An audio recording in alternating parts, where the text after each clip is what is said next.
Hello, it's James Johnson, aka Sulfurblade, and I'm here with the Paincreek killings. This is part 4. Hopefully part 4 goes a little bit smoother than part 3 did. Part 3 went a little on the long side, and most of it was me kind of beating my head against a wall because I've been coming up against some dead ends.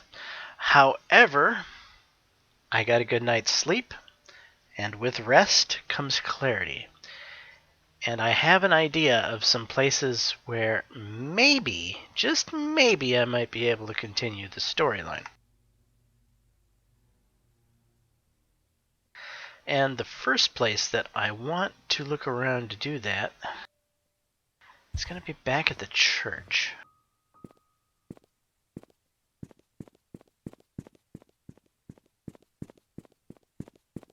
But yeah, as I was saying, I have a new headset, so hopefully the audio quality improves in my future videos. Kind of stoked about getting this new headset.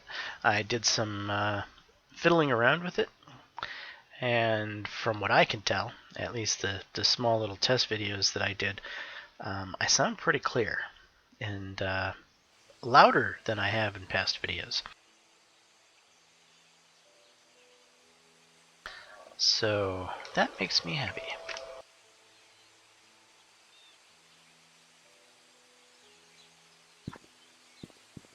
Alright, so I don't know where this game is made,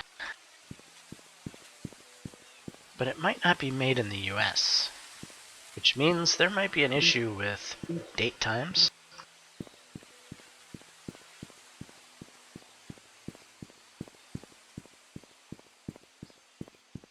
Because the US, or at least the way we do date and times, is we do, what is it, month, day, year? Where I believe in other parts of the world it's day, month, year? I could be wrong.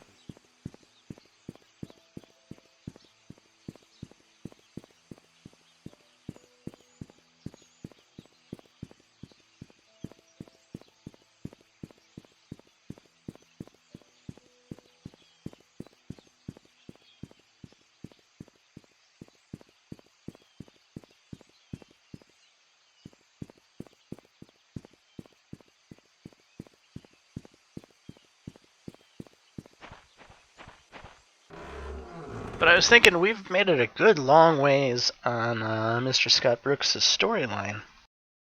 And it seems odd that we haven't gotten a code of anything for his wall safe. And so I really think that the code for the wall safe is what's on the bottom of that airplane. His toy that he got from his new adoptive parent. It was an important day in his life. But I think when I tried it, I don't know, I probably tried some wrong combination of the date. So I want to try different combinations of the date. Like I was saying, maybe this was developed in outside of the US, and therefore they might have day, month, year instead of month, day, year, etc., etc.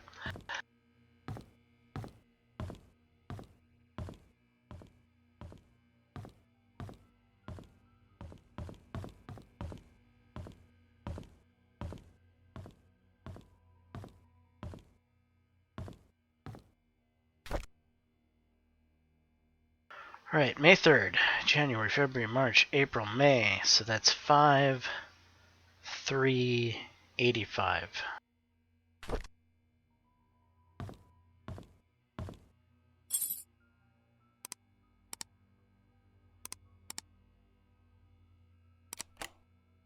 And look at that. Well, what did I put in last time? Alright, I'm confused. But anyway, if the safe is open, the safe's open.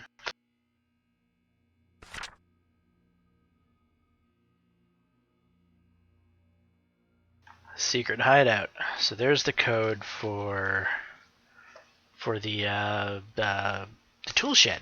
So yes, we we're off and running, man. We're gonna make it somewhere now.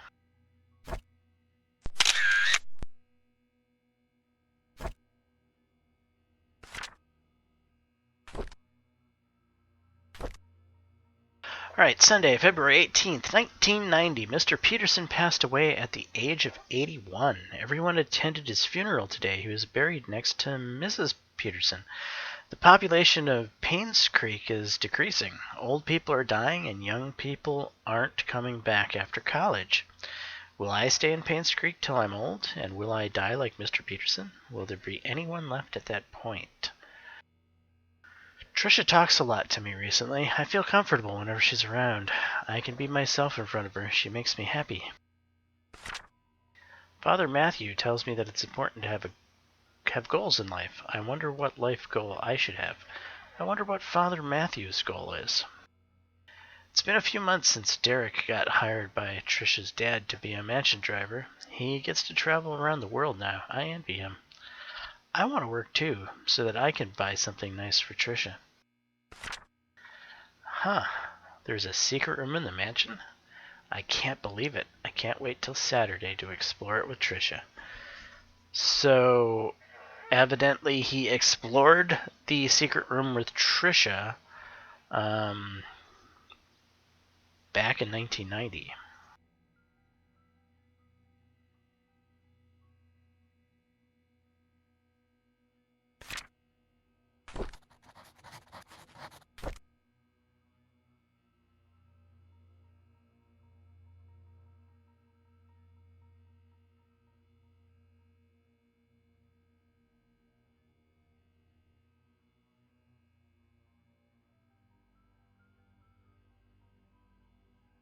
Kevin Kevin something. I think it's the same as the poster. Kevin Holland. Okay.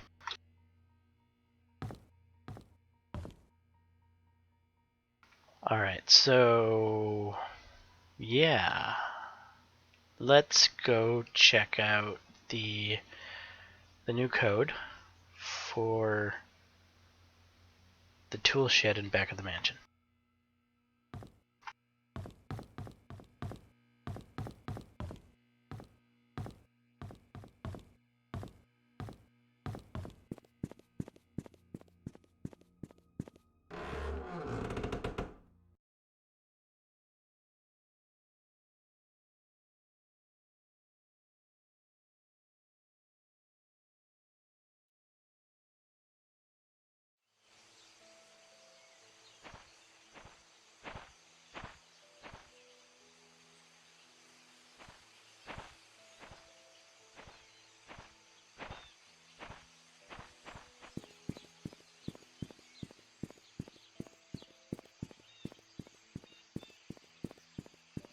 You know, most of the time this game feels very relaxing, very enjoyable.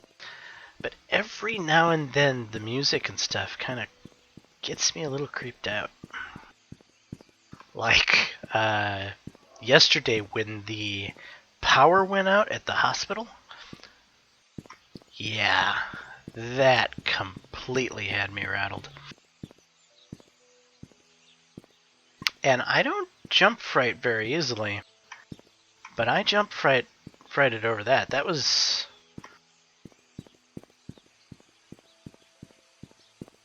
really impressive. So I've played a lot of quote-unquote scary games, and they rarely ever got, well, they usually never got me scared. And this game, which is supposed to be a scary game from what I understand, has actually raised some hair on the back of my head every now and then.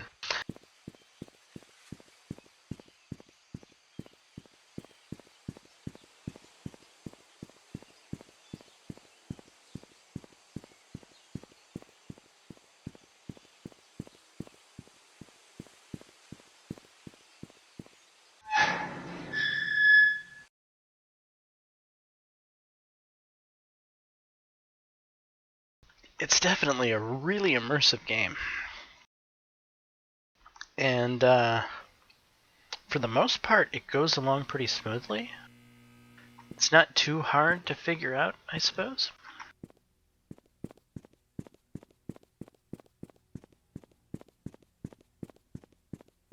Though I was definitely having frustration last night, but then again, I was a little on the sleep-deprived side at that point. And that's my excuse, and I'm sticking to it.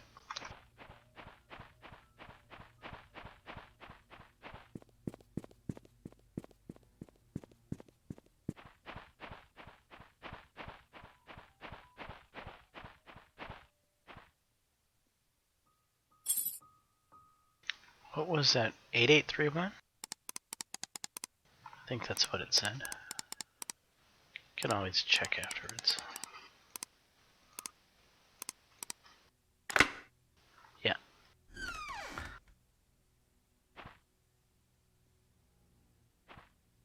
What do we have in here, folks?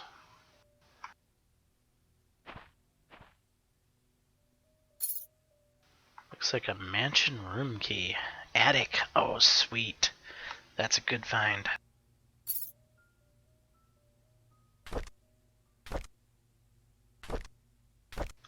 A rook and a queen?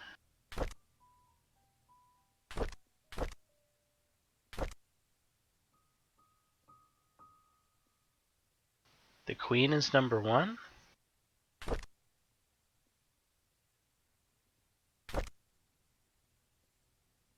The rook is number 7.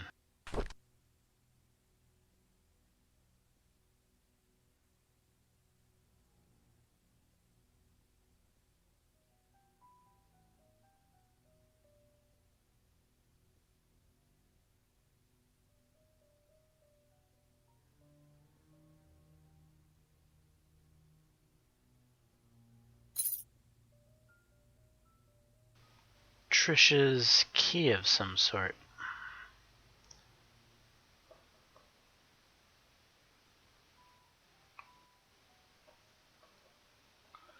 Drawer. Oh, her drawer key.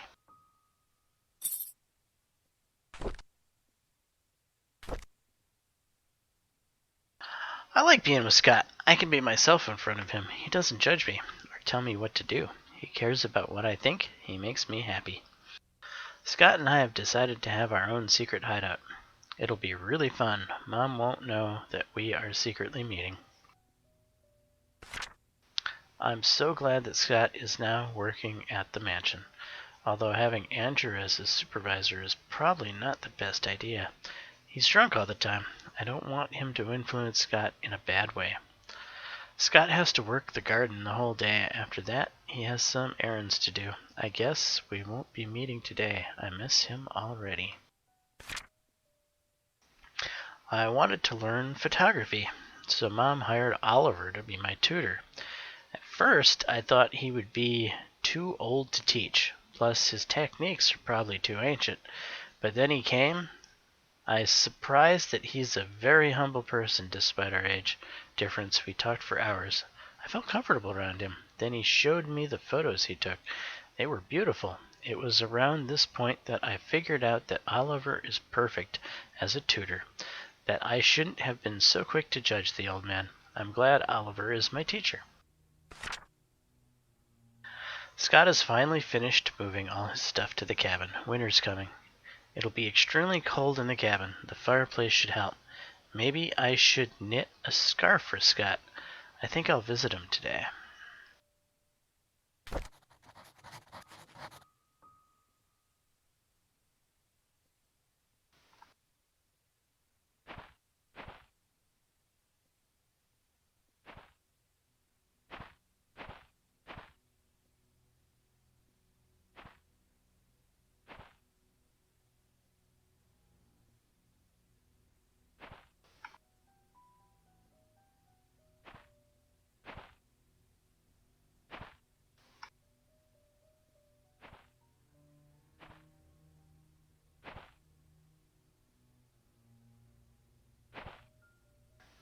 Well, I guess that ends this treasure trove. Now to the attic or to Trisha's room? I think we'll hit Trisha's room on the... Oh, there's a note.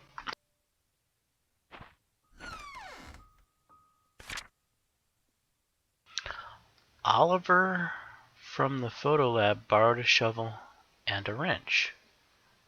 Andrew. P.S. We have extras, so I told him he could keep the tools until he was done with them.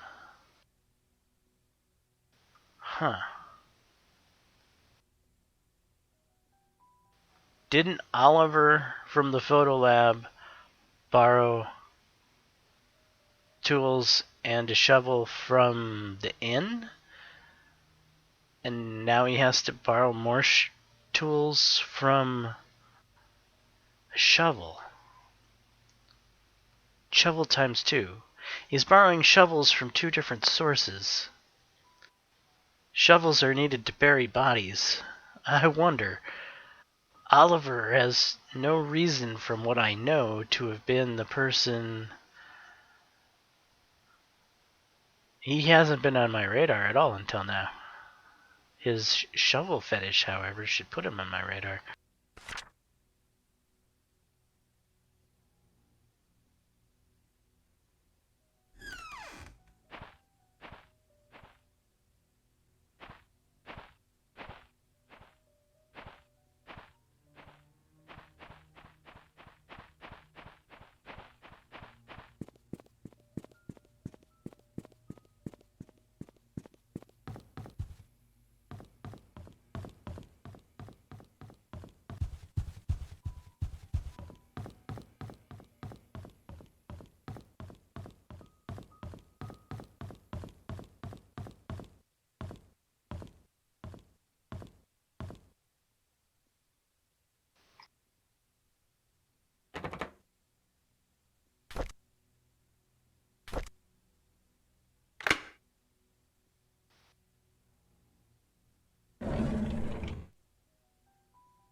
This must have belonged to Scott.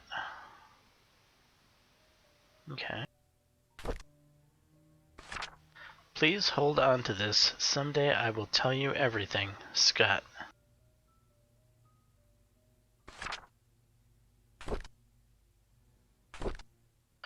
Mom is so judgmental. She doesn't want me to be near Scott, saying that I should find someone who is of the same class as me. What does that even mean? Who determines what class Scott is in? Did Mom talk to Father Matthew? Is that why Father Matthew also forbade us from seeing each other? Don't they know we're in love?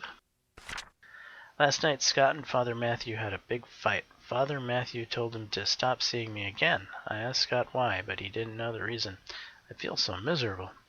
Scott asked if I had a younger brother named Vincent. I didn't. He told me that it was probably just a rumor, but wanted to be sure about it. Who'd spread such a rumor about my family? At dinner, I asked Mom if I ever had a younger brother named Vincent. She stared at me and said no, then asked where I got the name from. When I said from Scott, she told me dinner's over. I argued with her. She yelled and sent me to my room. Later, I heard her arguing with Dad. How could Mom fire Scott? That is so unreasonable. There's no reason at all for firing him. And why can't I see Scott anymore? I love Scott. Dad loves him too. Only Mom hates him, and I don't even know why. I find it really strange. I knew that today was Scott's day off, so I tried to surprise him at the cabin. However, I could not find him. I searched everywhere, inside and outside of the cabin. He was nowhere to be found. Just as I was about to leave, he suddenly appeared, as if he had been here this whole time. This has happened several times now. I'm wondering if there's a hidden room in the cabin that I just don't know about. Hidden room in the cabin that I don't know about. Huh.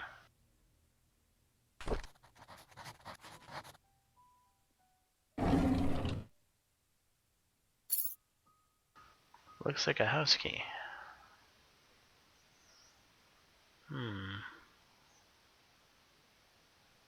Whose house key?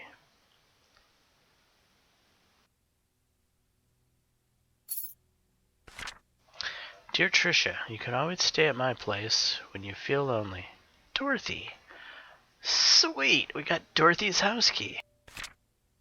Let's go raid the kitchen. Alright, so hidden room at Scott's place, Dorothy's house key, and we still have an attic.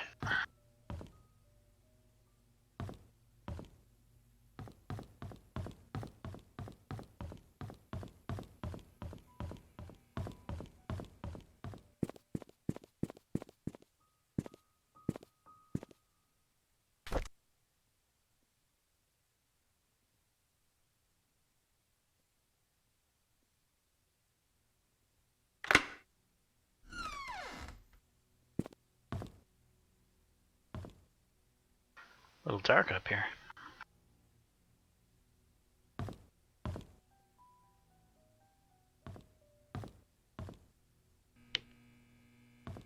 Hey, a light switch. That works.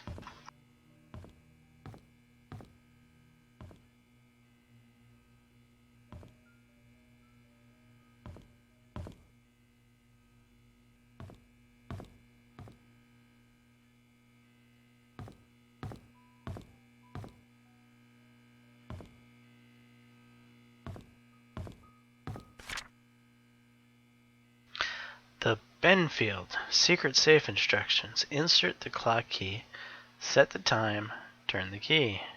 Tea time? I already knew this one. I figured it out without and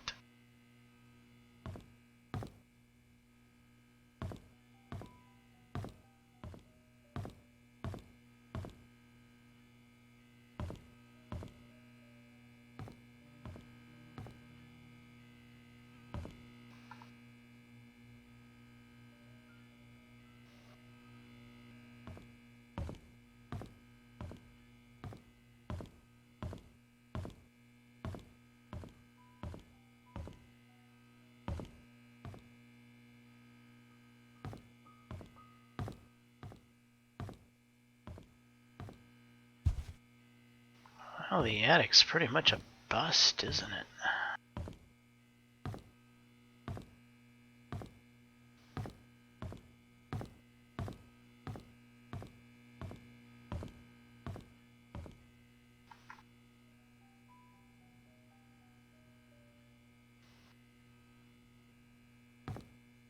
At least it gets us into the garage.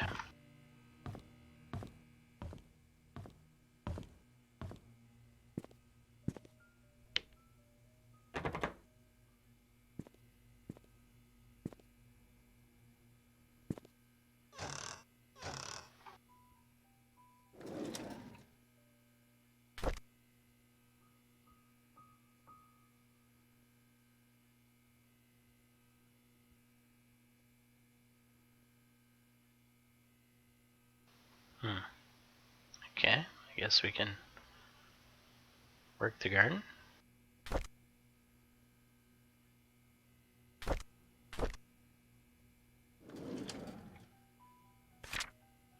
Items needed for the barbecue: charcoal, grill brush, grill fork, lighter fluid, grill brush. Grill brush times 2, huh?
A well-cleaned grill fork?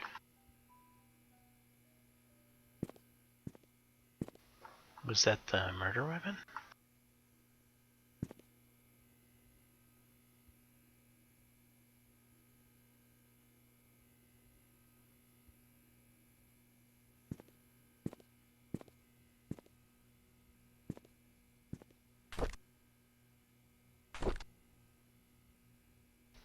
I didn't feel well today. I had a nightmare. Last night, I cannot remember what it was like, but it was unnerving. I see Scott all the time now since he has started working at the mansion. He's always with Trisha. I used to be the one to hang out with Trisha. Mom says she feels better these days. It's as if she's forgot she even has cancer. I hope she recovers quickly. Mr. Johnson is a great man to help us out like this. Trisha talked to me today. She said Scott is busy recently, and she feels lonely. I would never make her feel that way. I cannot say it to her, but I will be there whenever she needs me. We talked a lot. I wish every day would be like today. Today, Scott came and asked if I knew anything about Father Calvin. I only knew him as the previous church pastor before Father Matthew took over. I told Scott to ask Matthew about it. Scott didn't say anything and left.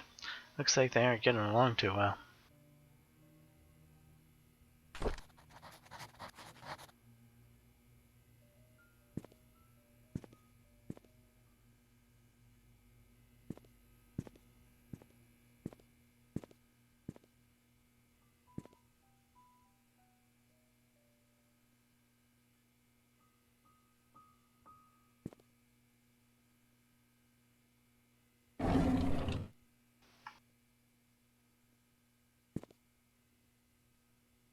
Queensford charcoal. Okay, so there's a list needed for the barbecue. Am I gonna have a barbecue? Is there like a steak ready for me to eat or something?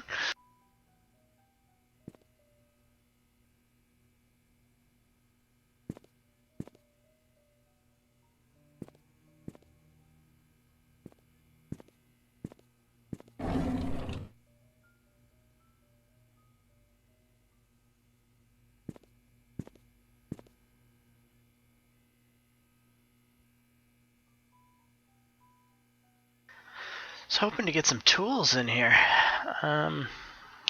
Doesn't seem to be the case.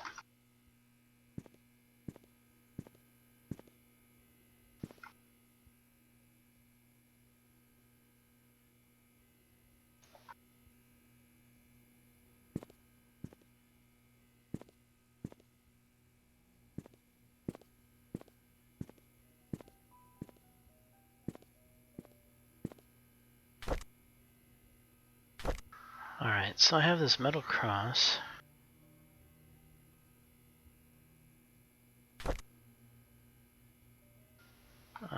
Then I have this key for Dorothy's house. Well, it looks like Dorothy's house is where we head off to.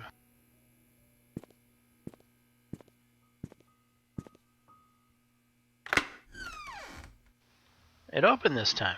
Interesting.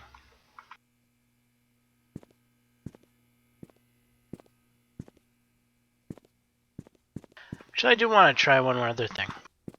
I want to try this safe in here again.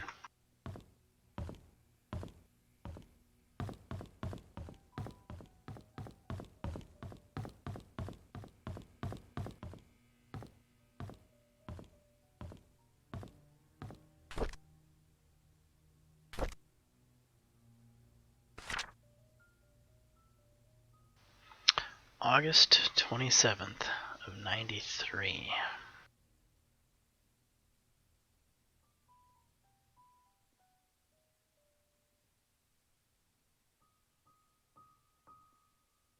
"18 years since she passed away." So that's 75 or 1975. August 27th, January, February, March, April, May, July. August is the 8th month of the year. 8271975. No.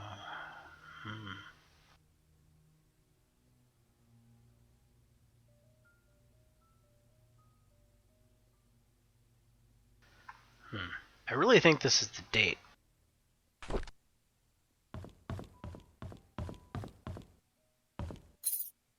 That opens this. August.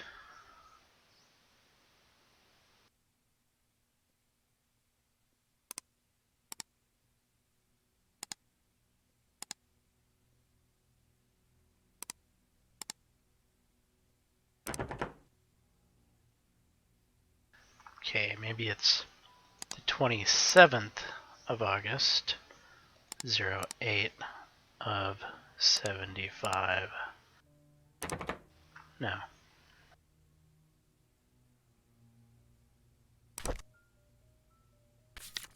It's gotta have something to do with Mom. That's Scott Brooks. Where is Mom's? Didn't I take a picture of hers?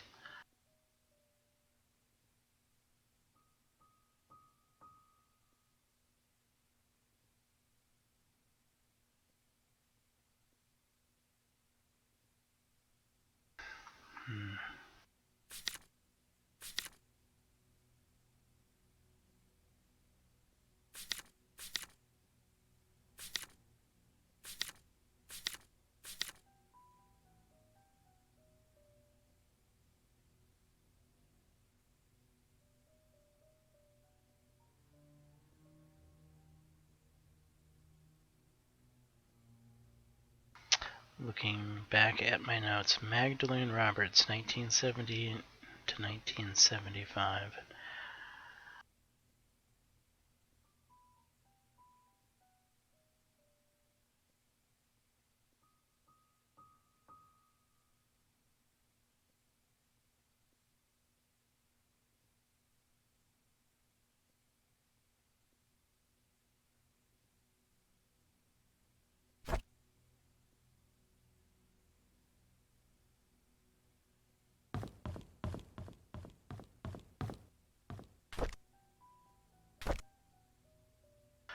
We went hunting this afternoon. Scott's quite a fast learner. Triss has been rather obvious in her interest. Today is Mom's death anniversary. It's been 18 years since she passed away. I paid my respects at her tombstone. Vivian wasn't feeling well. Chose not to come. I asked Scott to accompany me.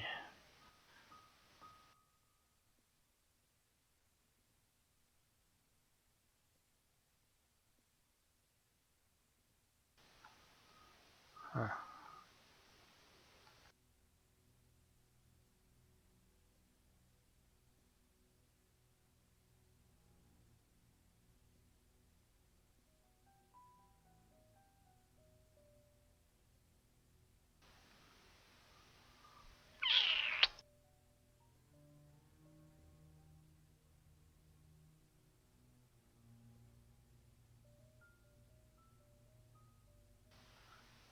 Certainly, it wouldn't be the day he revealed his affair, would it?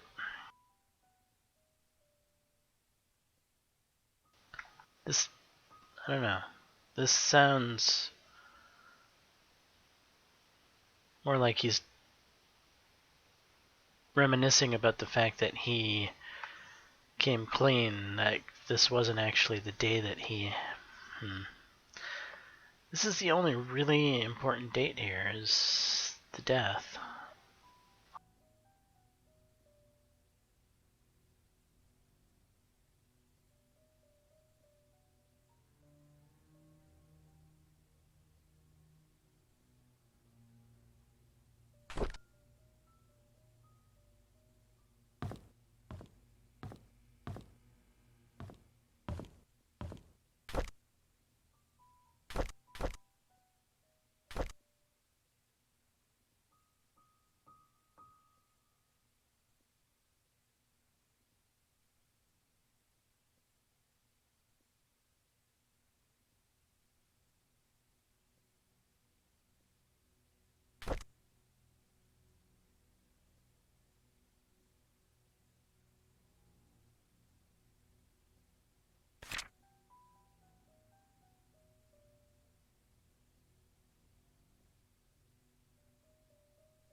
Oh, actually, I just thought about something. So if Dorothy's mom to, well, it still makes her his half sister because they would share the same father.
Dorothy's house is down here somewhere.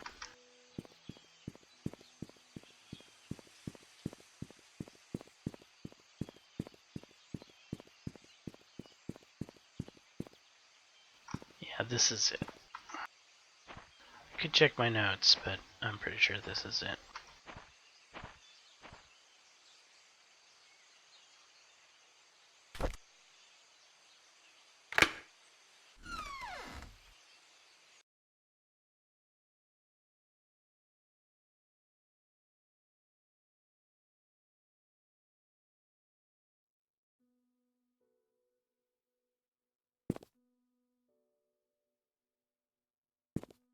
It's a nice place compared to the other places I visited.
Not much in the kitchen. There's a back door, huh?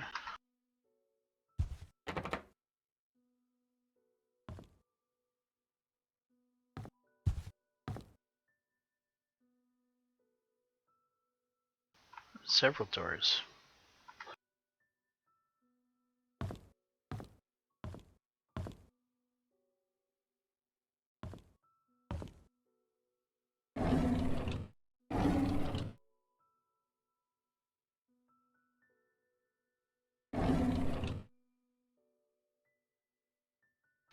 Scriptures by Reverend Keith.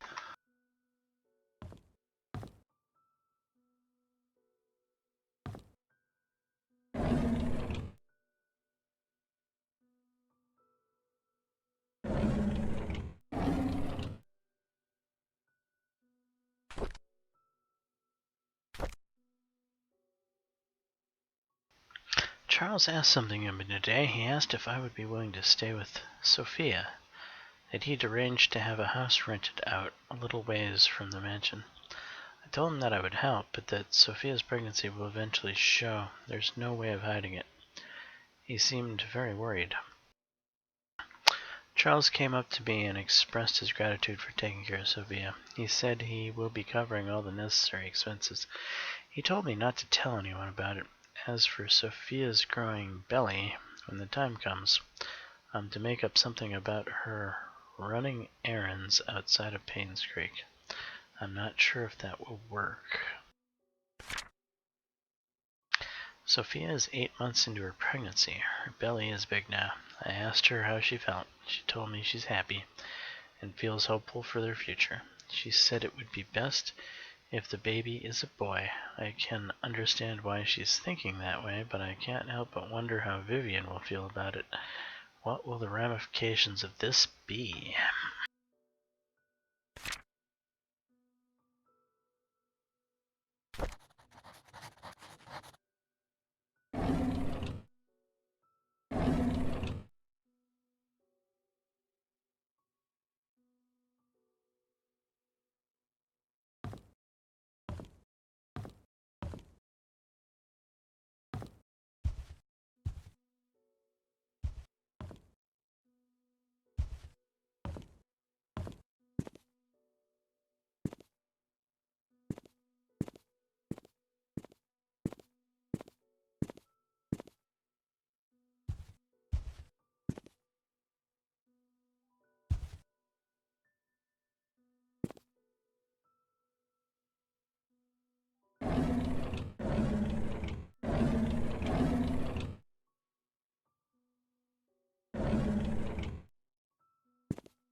Haven't found anything here. Feeling like I'm getting back towards dead end.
Another door we can't get into.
Well, there's the rumor about the secret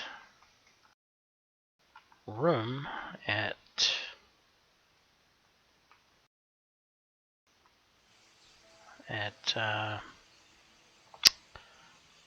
young Mr. Brooks' place.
Yeah, so there should be a lot more basement here, shouldn't there?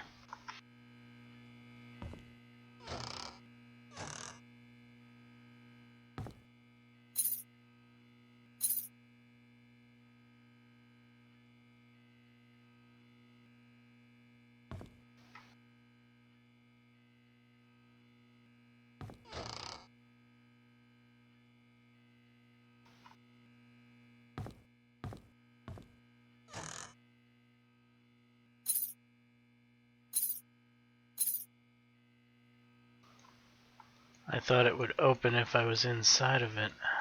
Huh. There's gotta be a way to open this.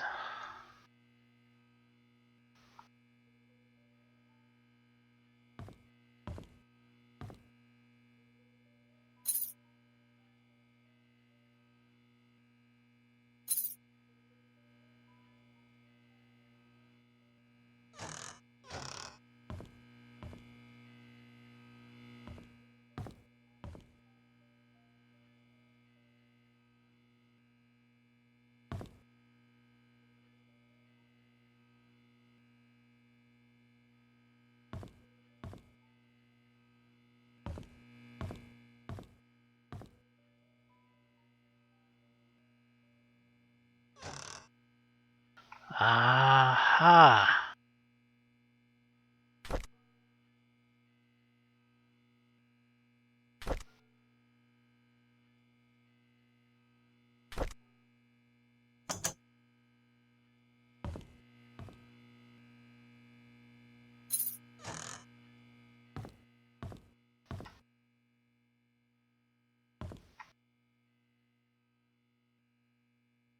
How did the cops catch him?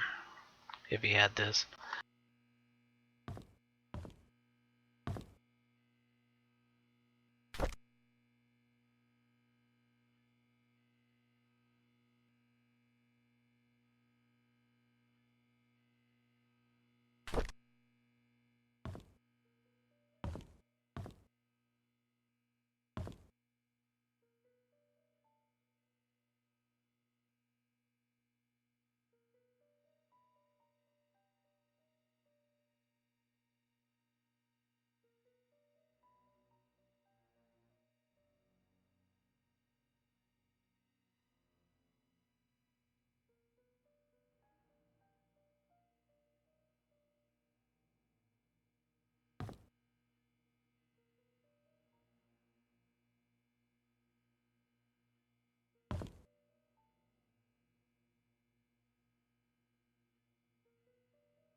You know a lot more than what's on that wall.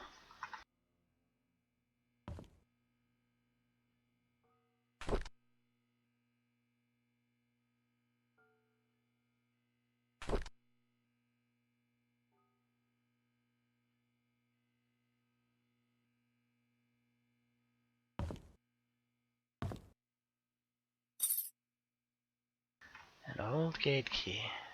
Is that finally gonna get me through that gate?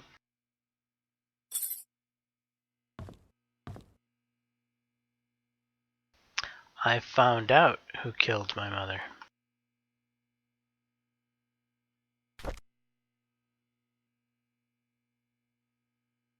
Author of the best-selling The Mind is the Key, David Chen and Sarah Patterson focus on understanding human behavior through its psychology. David Chen's research is focused on the nature of mental imagery and people's ability to remember an emotional significant event.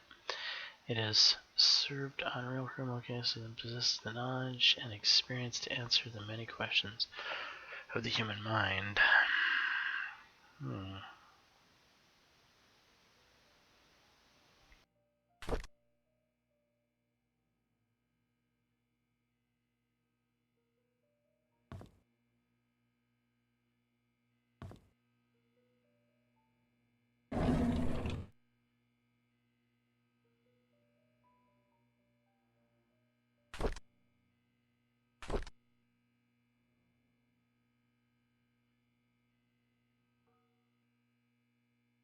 I realized who I am from the moment I saw the photo. I have the exact same blanket. I know who my father is. Everything makes sense now. I visited Andrew today. I need to know where they hid Mom's body, but he cried and begged me not to say anything about it anymore. There was no room for whatever question I had left. I then told him I'm the boy he gave to Father Calvin to get rid of. He was utterly shocked. After that, I left. I could not bear to look at him for another second. I know who I am, and now I feel everything is falling apart. Andrew came to the cabin today, told me where the body was hid. He said he was sorry and left. Externally, I was quiet. Internally, I was sputtering and livid. After he left, I came to my room and cried. The well had dried up and was covered in moss. I wouldn't have known that the well even existed if I didn't work at the mansion. I finally found Mom's body. I buried her in the cemetery next to Father Calvin. There was no tombstone for her, just a wooden cross. I don't think Father Calvin would mind. After all, he was the one who saved me. A month has passed.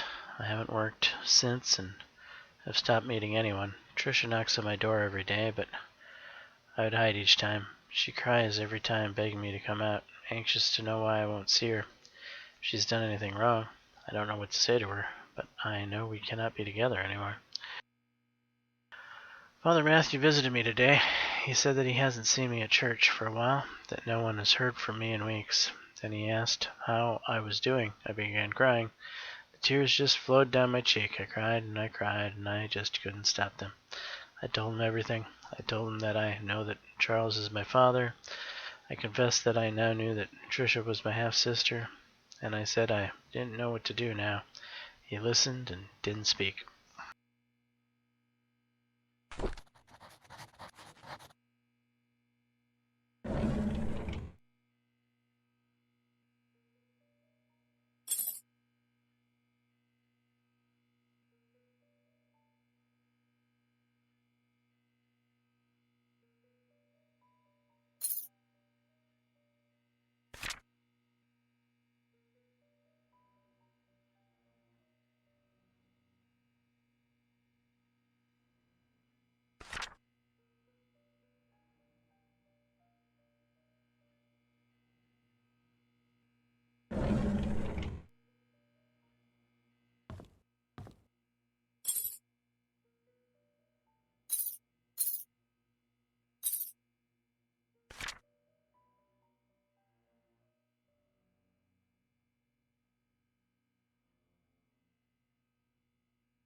Paincreek sewer.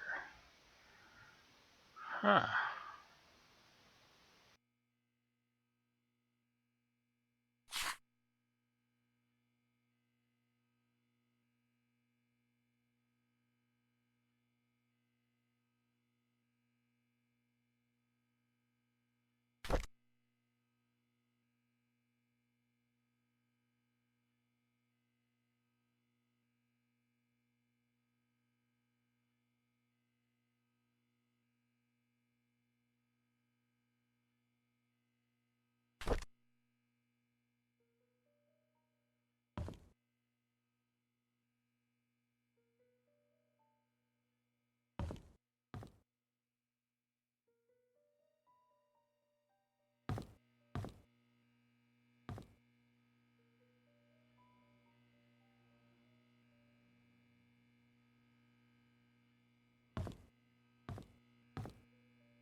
Still no tools.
Hmm.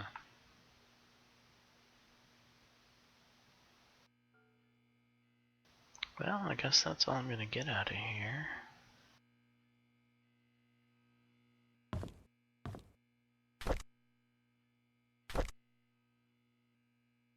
Key for music box. Haunted Scott's cabin. That's maybe Trisha's music box. Old sewer map and Scott's key. So this must be a key to get into the sewers somewhere. An old mansion gate key seemed unused for a long time. I think that's the gate behind the mansion.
Near postal service.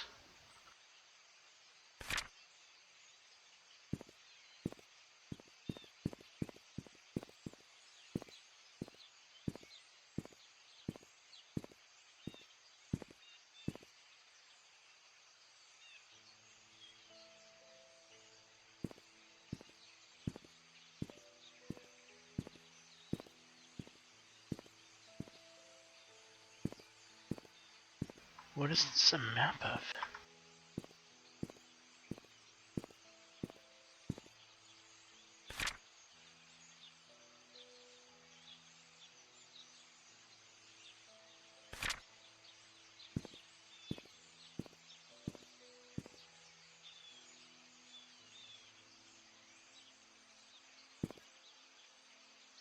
Is it a map of power?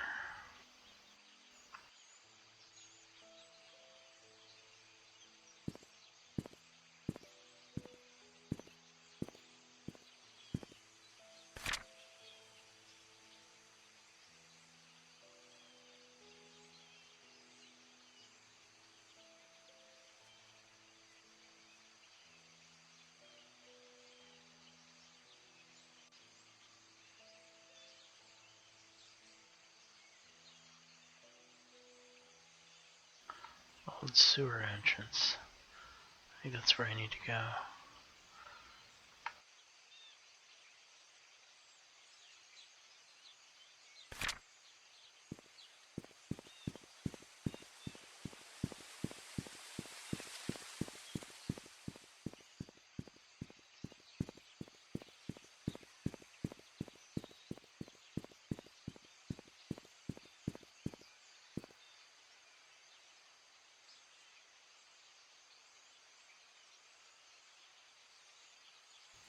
I need something to pull these bolts.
Holy cats.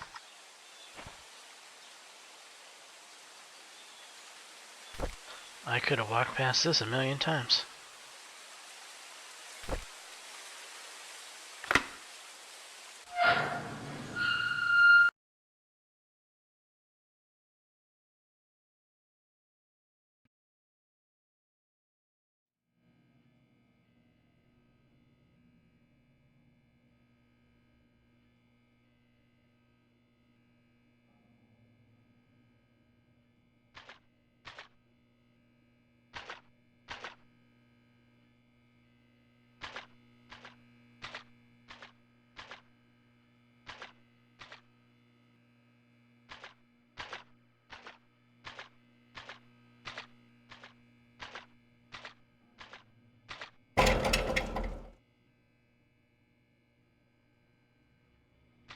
It's locked.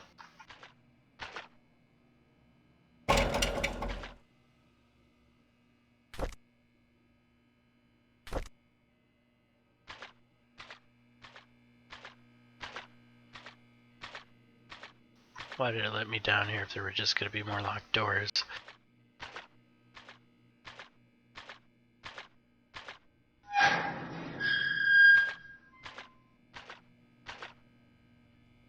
Alright, that one worked. Maybe this can get me into the basement of the hospital.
Oh, I get it now. This is literally a map of this sewer. So, if we're at this Y, I think I want to go back this way.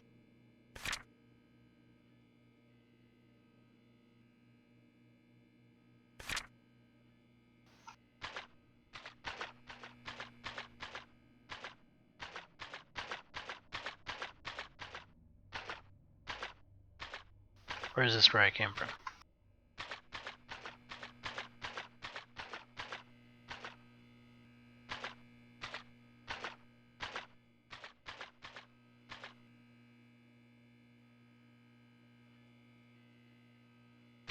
This is literally where I came from.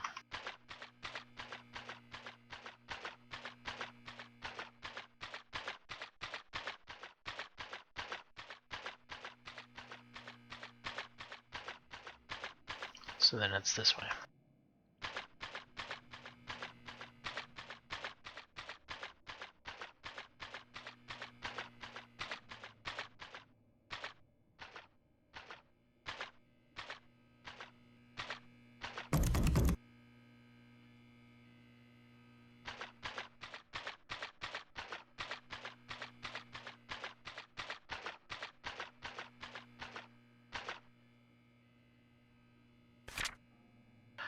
Alright, I want to turn right, I think. Yes.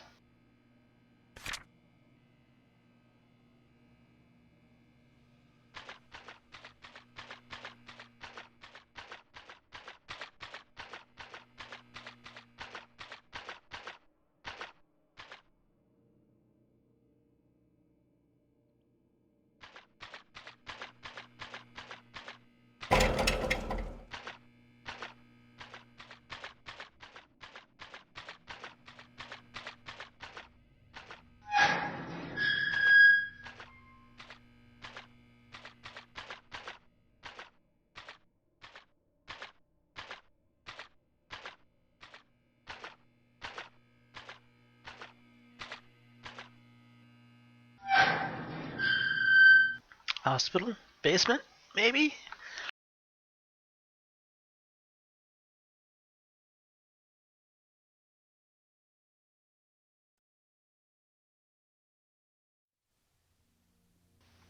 Yes.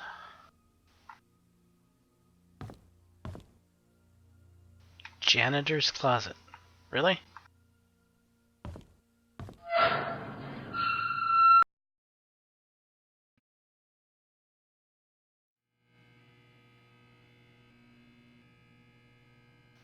Yep, interesting janitor's closet. That it is.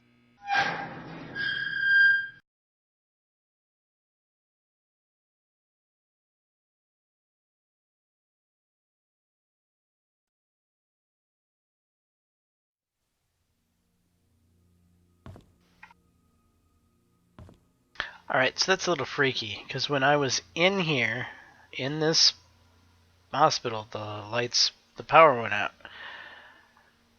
Who else knows about these tunnels?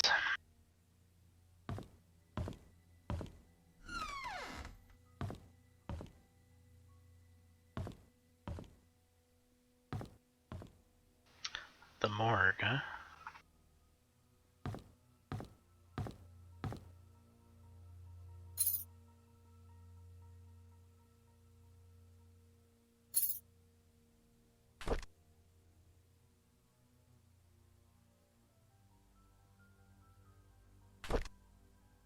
Bernard Hopkins, BH maybe?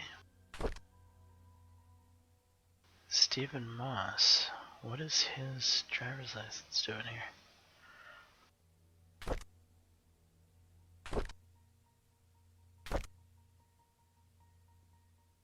I called Dorothy last week. She told me something interesting about Sophia. There's a puzzle that she received from Matthew when she first started working at the mansion, sort of a birthday gift for her. In that puzzle, Sophia was to visit both hers and Matthew's favorite location in Paincreek. In each location lies a clue that Matthew had written on the wall of the building exterior. The clues, when put together, will point to her the location of her gift. I thought that was a neat idea. Sophia's favorite places: Anne's courtyard, inn and suites. 2. Bridge over the stream by the gate entrance. 3. Post office. Why would someone like the post office? And where can I find Matthew's favorite places?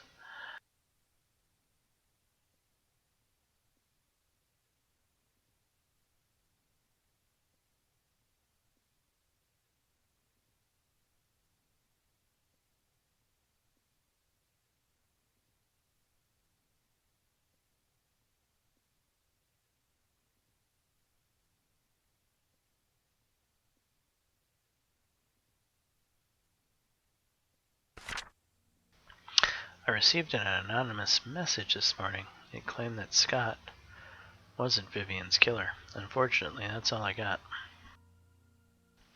I've had my doubts whether Scott really killed Vivian. He sure had the motive, but upon reading all his diaries and looking through his investigation notes, I can't help but think that Scott didn't kill Vivian. On the contrary, he was trying to find out who killed Vivian, as well as what really happened to Andrew Reed and Dr. Johnson. I still don't know if this anonymous person is a man or a woman, but they have helped solidify my thoughts on Scott. I received another message yesterday. It told me to look into Bernard, the mansion's butler. I can't help but feel that this person is trying to tell me something, but not exactly what. The message said I will find something in the house. Today I received a key in the mail. The initials BH. Does it stand for Bernard's house? I've searched everywhere and read all of Bernard's diaries. Something just doesn't add up. Maybe it's just a hunch, or simply that I'm thinking too much, but would he really have killed Vivian? There's something else about his entries that just makes me pause and wonder if he was indeed a murderer. I photographed all the pages. You did?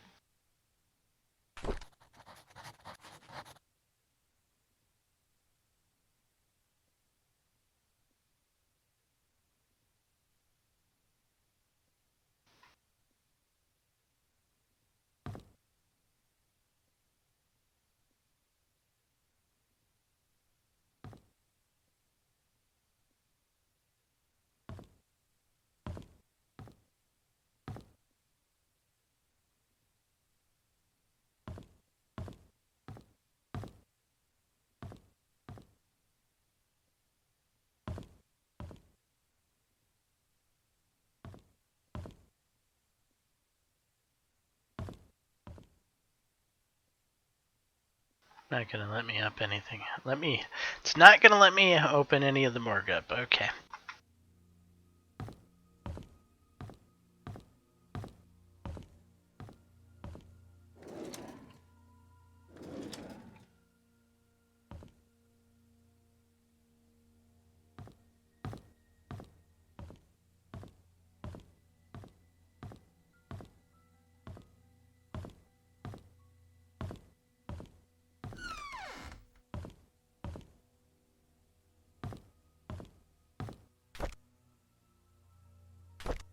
A hammer! I finally got a tool.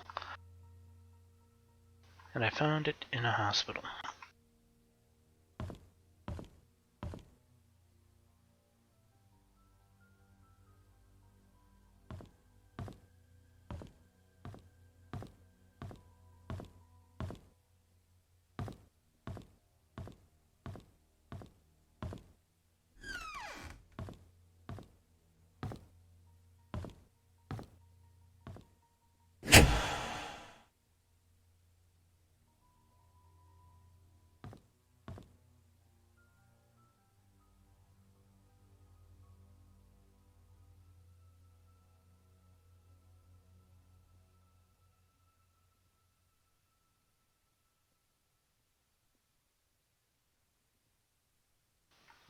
Can't seem to be able to flip any of the circuit breakers.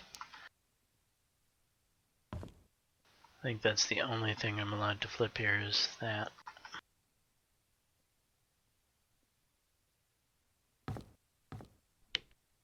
Which got me power.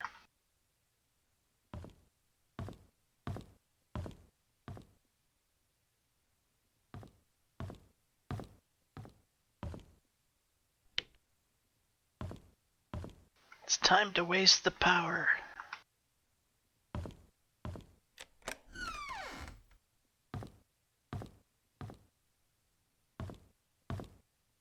That's all that's down here.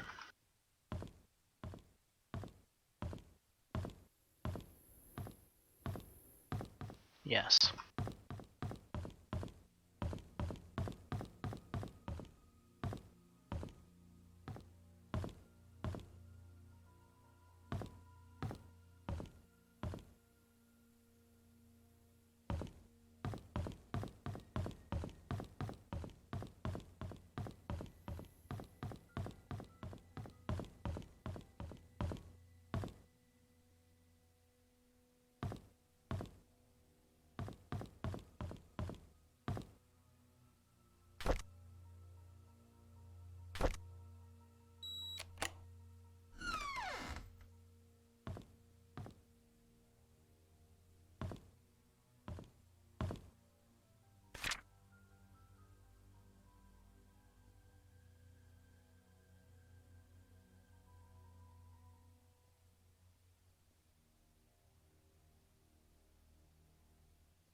Well, that would be an interesting conversation.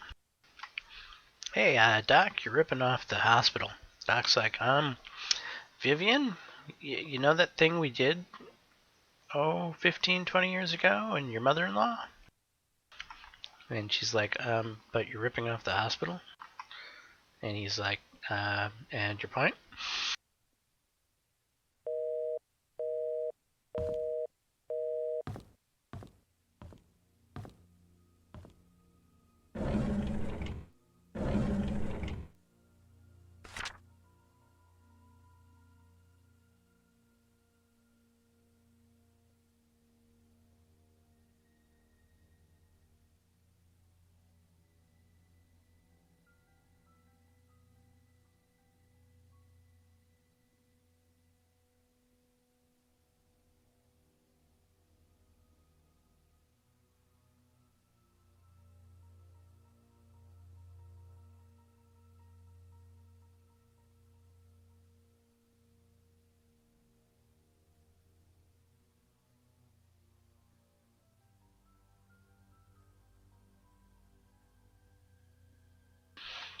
Huh.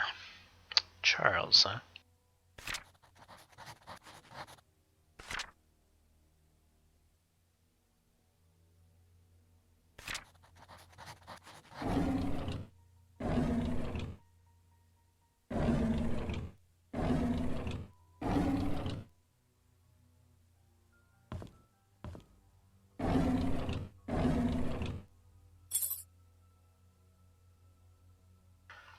$203.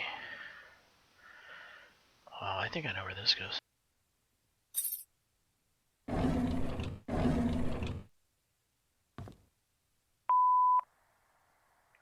Henry, I just received a letter from the NMB investigation firm regarding the use of the RRF funds. I need you to call me. Henry, we really need to talk. Please call back. What's going on, Henry? Why aren't you returning my calls? This is really important.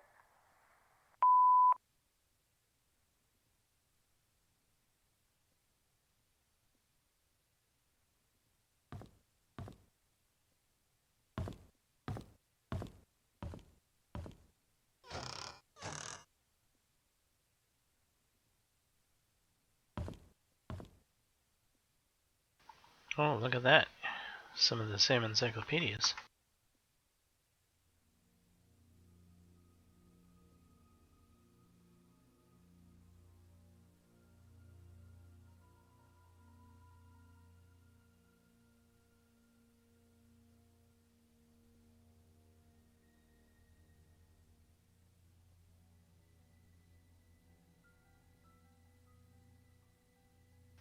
Two, three, four. There's no one.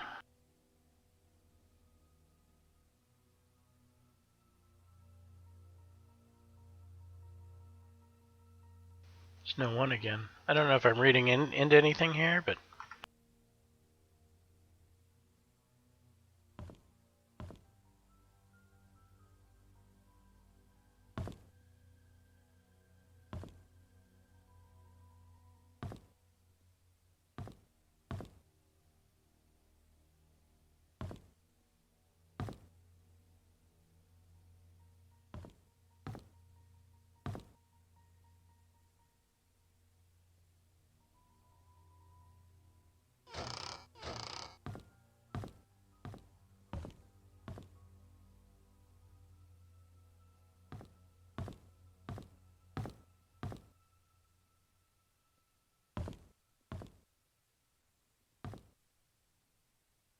Alright, I guess we got enough stuff here.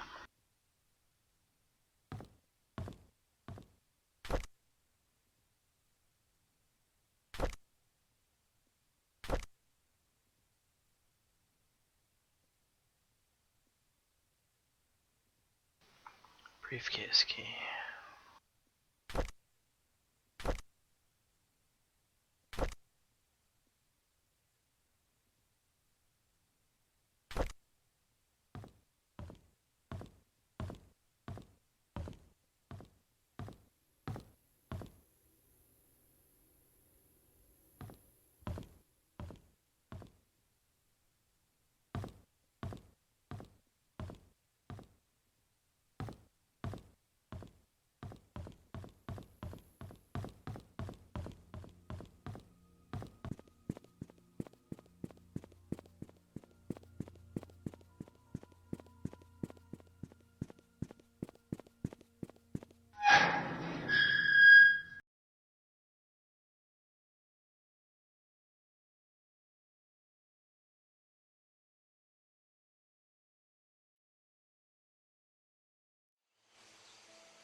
doesn't work?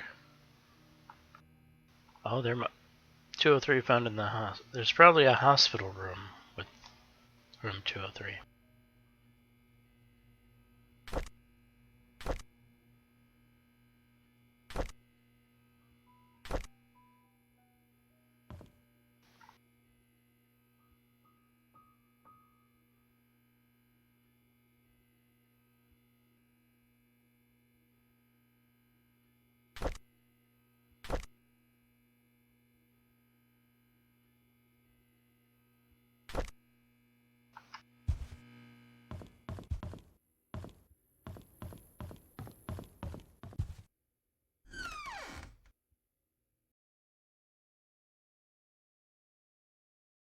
Alright, we need to revisit some places.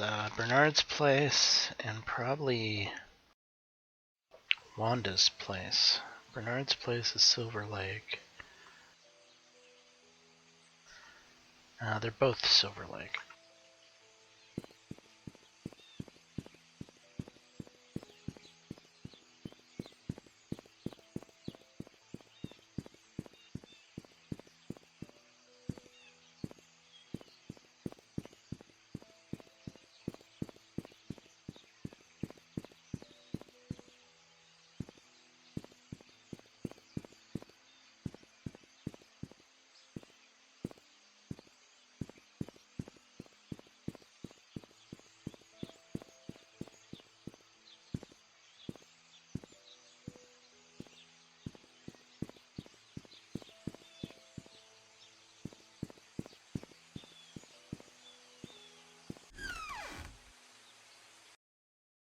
Okay, this is Bernard's place.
I drove Vivian today since Derek is out of town with Charles.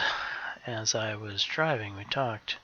She expressed that despite having a successful business, she felt empty and tired. Trisha hates Vivian for trying to stop her from seeing Scott. She seems to be really bothered by the name Vincent, and her relationship with Charles seems to be just for show. I wish I could comfort her. She's going through so much right now. If only I could confess to Vivian how much respect I have for her, how much I admire her. Ever since Trisha brought up the name Vincent, Vivian has been pretty quiet. Even during dinner, she hardly spoke. I can hardly remember the last time Vivian appeared happy. I don't think anyone can blame her. Wanda hasn't been coming to work for a while now. Her illness is getting worse. I wonder how she's coping.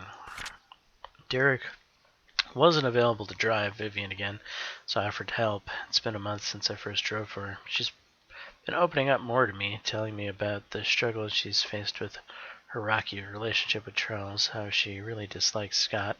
Sometimes I would give her some suggestions when she asked what she should do. Other times she just wants someone to listen to her. Mostly I'm just happy to be with her. Vivian seems rather distraught recently. During the afternoon tea gathering, I stood outside the room and tried to listen to the conversation. She feels miserable being with Charles. They hardly look at each other, let alone speak. Personally, I don't think Charles deserves her. I finished reading Vivian's biography. Half the facts were incorrect. The writer should have done his homework better. Sometimes when I'm driving for Vivian, she asks me to drop her off at the corner of a street, typically in front of Tom's Cafe. She's always telling me that she'll make it back home on her own. It aroused my curiosity, so after dropping her off today, I parked the car and watched her. She ordered a cup of coffee to go. She then left the cafe and walked up the street for about 5 minutes to a residential area. She stopped in front of an apartment and pressed the doorbell. Shortly after, a man in his early 30s wearing a suit opened the door. He leaned over and hugged Vivian. She gave the coffee to him and they exchanged some words. I couldn't hear what they said. They then entered the apartment together. Who is he? This is the 6th time I've followed Vivian. After she went into the building with the guy, I parked the car nearby to wait for her to come out. Is this considered stalking? About 2 hours later, a cab stopped out in front of the apartment. Shortly afterwards, Vivian came outside and the man followed closely behind. They chatted for a bit. Vivian looked extremely comfortable with him. Before leaving, she kissed him on the cheek. What's going on? I tracked down the guy. He works at a bank. The place they meet is his apartment. How could she do that? Who the hell is he? I reported sick for the 3rd consecutive day. As I laid in bed, I kept thinking on why Vivian would be seeing another man. No matter what Charles did to her, she has kept her faith in him throughout the years. How could she be having an affair now? She's better than that. She's supposed to choose me.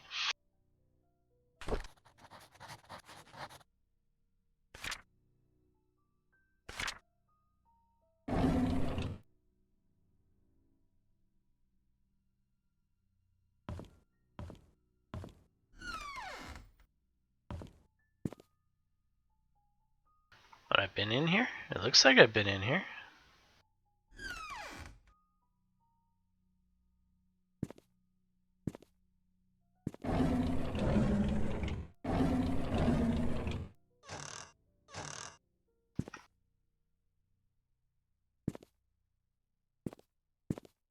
Huh, very odd.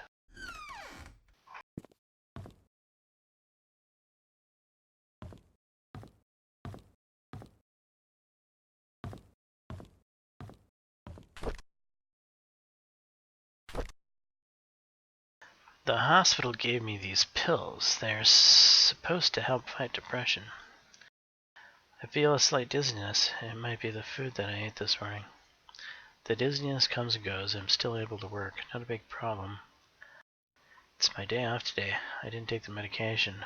By the evening, I started thinking about Vivian. I had to drive Vivian again, so I took double the dosage. I had a migraine for the rest of the day. At least I didn't have to think about her. Couldn't Vivian stop seeing that guy? Why can't I stop thinking about it? Now I know that my dizziness comes from these pills.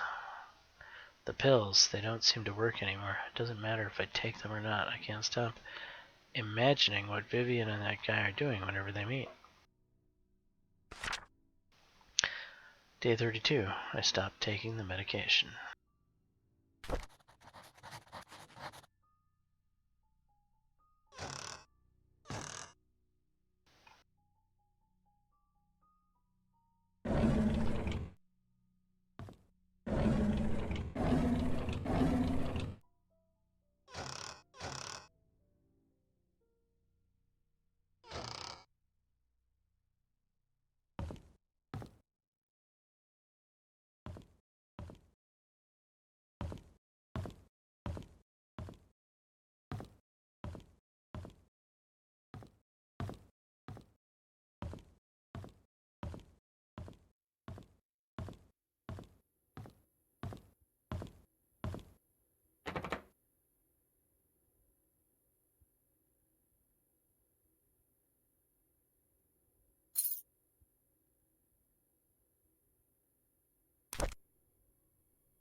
Wanda's turn.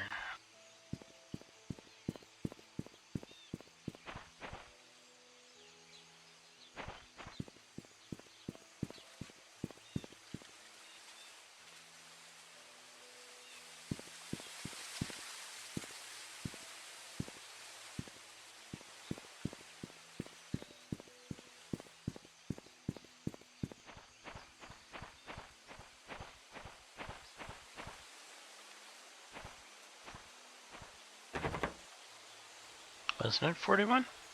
What's 43?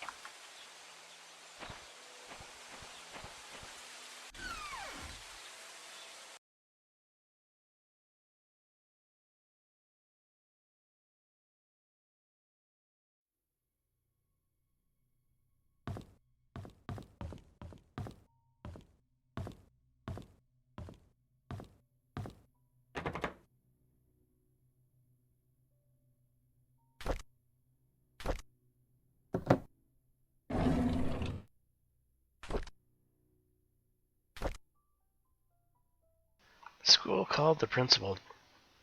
Told me that the kids have been calling Derek names, saying that he's a bastard child. Odd. They did that with Scott.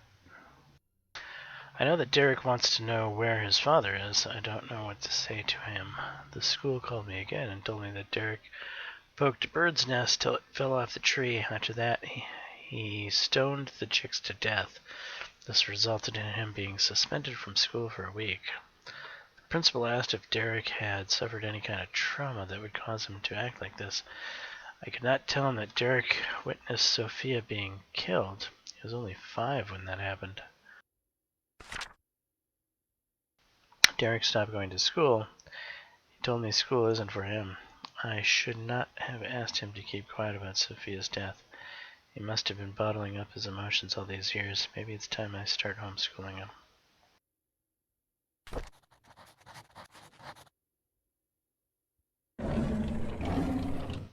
Well then. Derek knew a lot more than he let on to.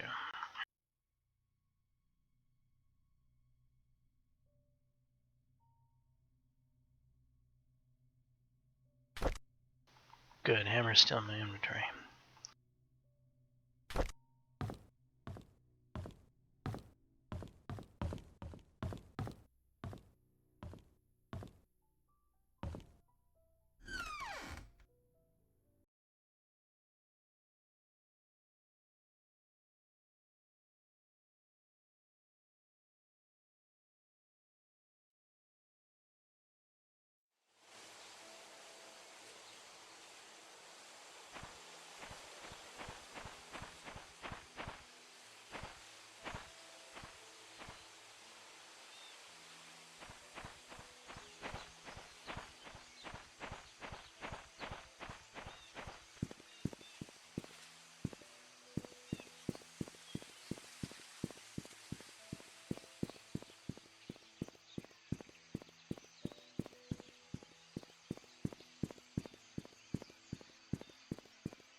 Since we're revisiting places, let's see if the hammer can help me with this door in here.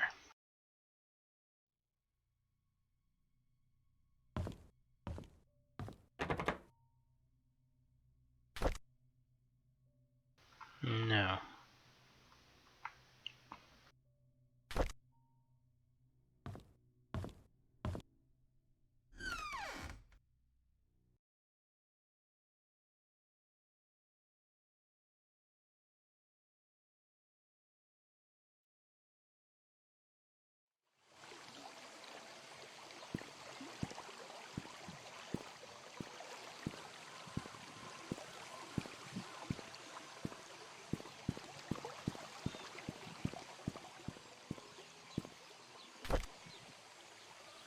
Okay, so hospital, briefcase. I'm not sure where the heck that goes to. And I think that's back in the mansion. And that's the key behind the mansion.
Dear Tricia, as I've grown to learn about my birth parents, I feel as if a great veil has been lifted from my eyes.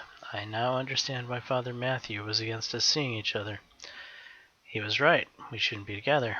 Please believe me when I say I did not kill your mother. I never lied to you, and never will. I don't know who killed Vivian. Hopefully the truth will come to light someday. There's so much that I want to tell you, but I cannot at this moment. I pray the day when I can express everything to you will come quickly. All I can say now is that I'm sorry for you. I'm sorry for all the pain that I've caused you. Please forgive me. Sincerely, Scott.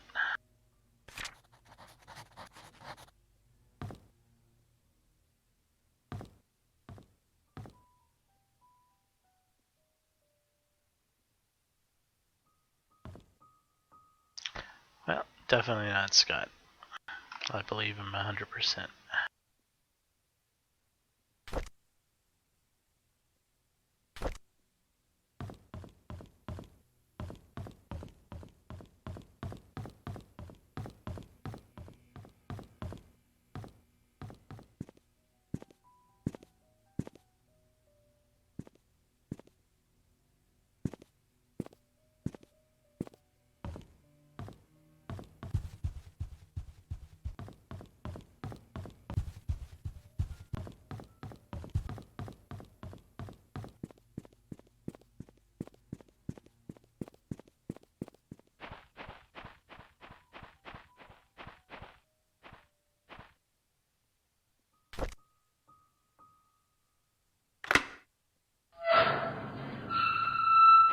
I've so wanted to get through this door for so long.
0526.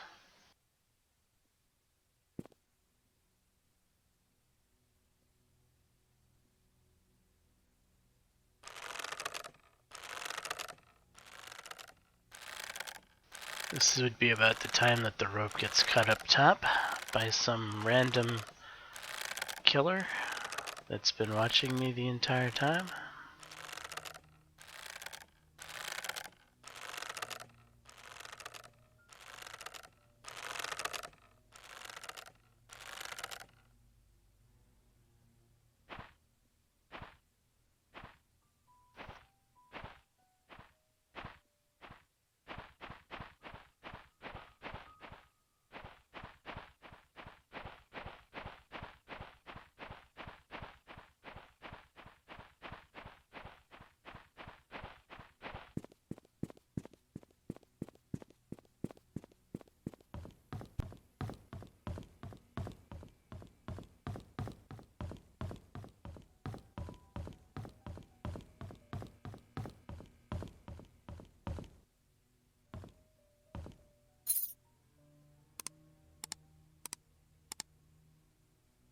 Wait, what? It's not enough digits.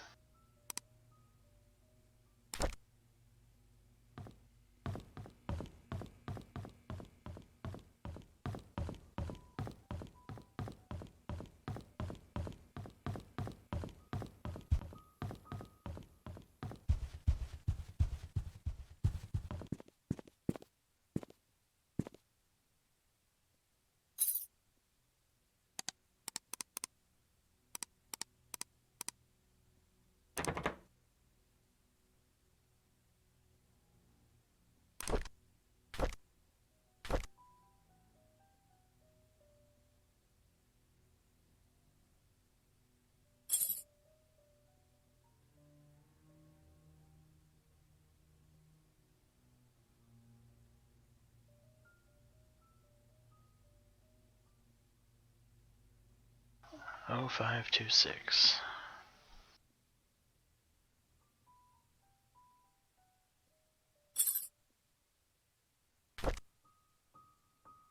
What does this open?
What haven't we managed to open yet?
Where else can the sewers take us?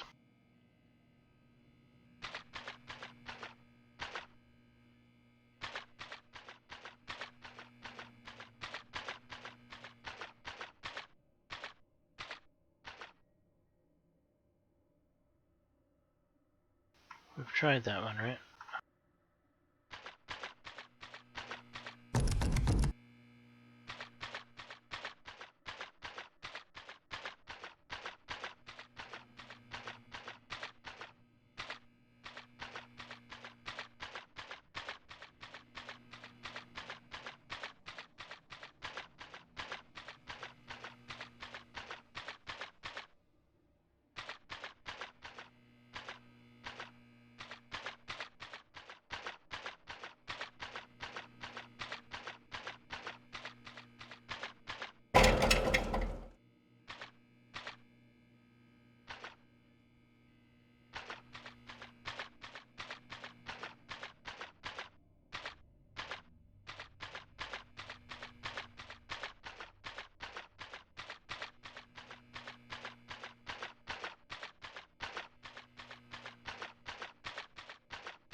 Bolted from the other side. I think I probably get to that via the church.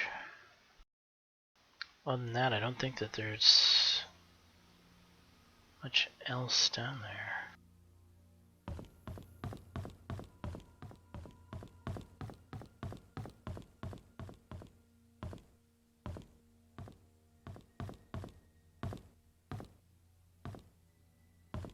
.203.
Scott Brooks' body found by jogger with multiple stab wounds to the heart.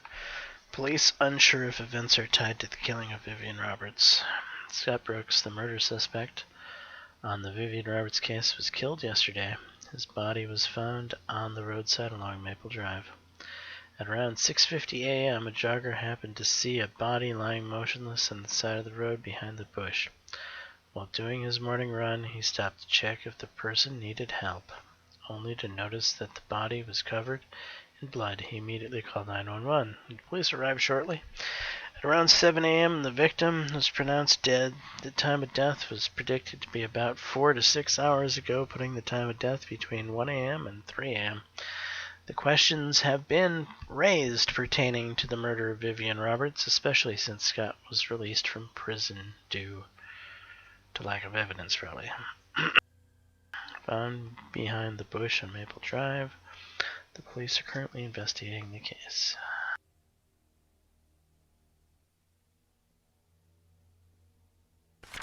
That's terrible. Poor Scott, all he's gone through. Looks like a room key.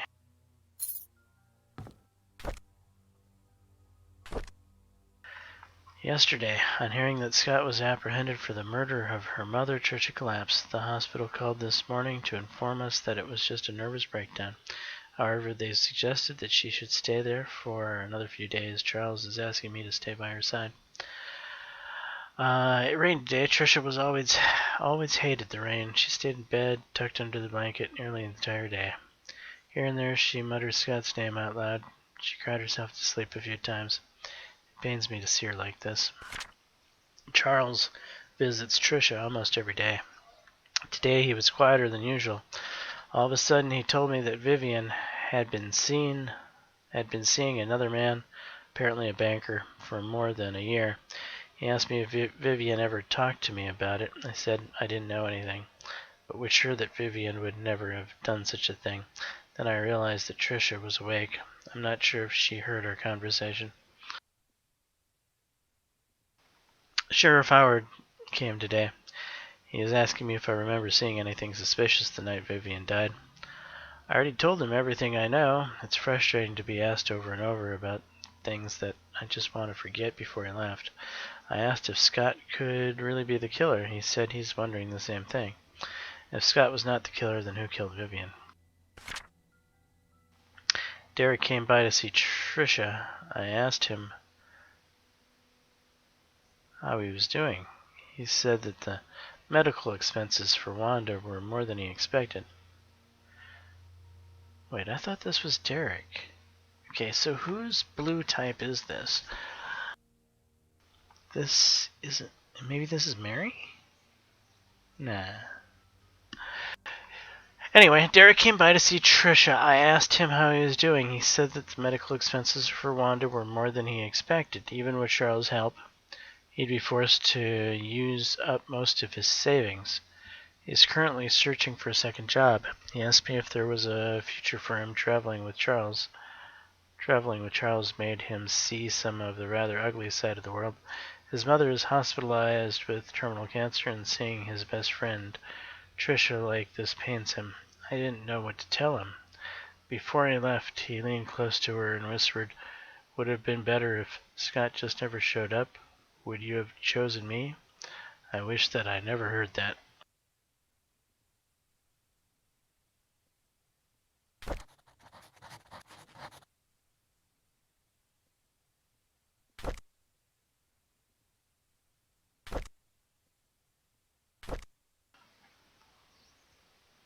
That was Dorothy.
This must be the key for the rest of Dorothy's place.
I went right past Dorothy says.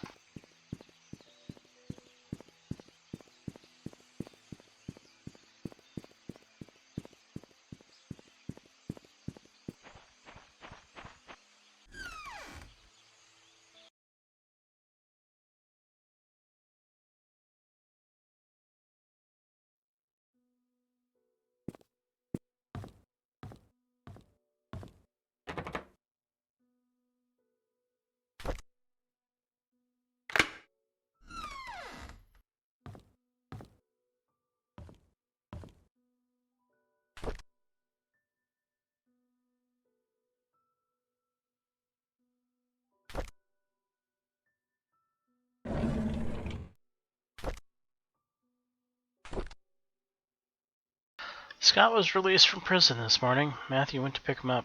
There's a lot of tension here in Paincreek. Most people think of Scott as a murderer. Charles tried to stop Tricia from seeing Scott, but it's no use. She was already waiting for him at the cabin. Charles is drinking again. He couldn't stop Trish from trying to see Scott, yet Scott seems to be avoiding her.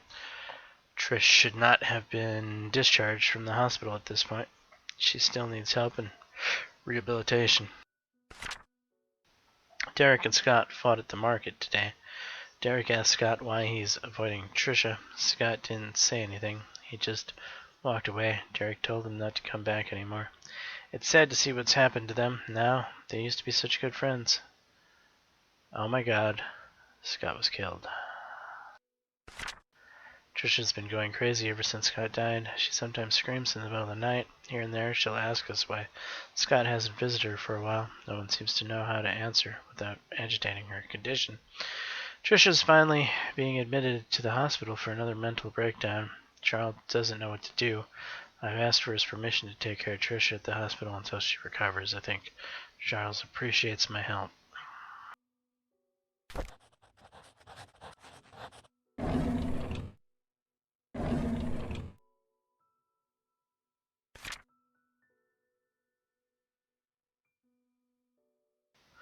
Daughter of ex-mayor found dead at Paincreek Community Hospital.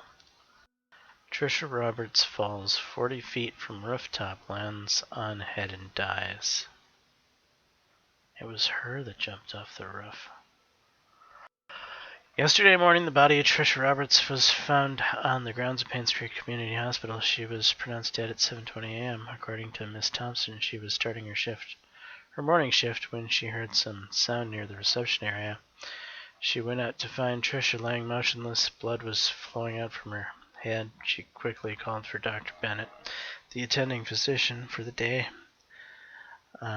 morning shift, who brought Tricia to the emergency room at once. Unfortunately, it was too late. The hospital CCTV shows that Tricia Roberts was walking around the hospital at around 6:30 a.m. She headed to the roof at 6:54. A few minutes later, her body was found on the ground, 3 floors below. Charles Roberts, ex-mayor and father of the deceased.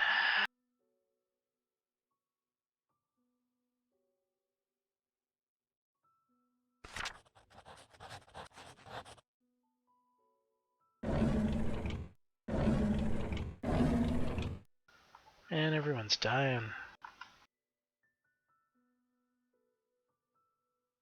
It's getting sad now.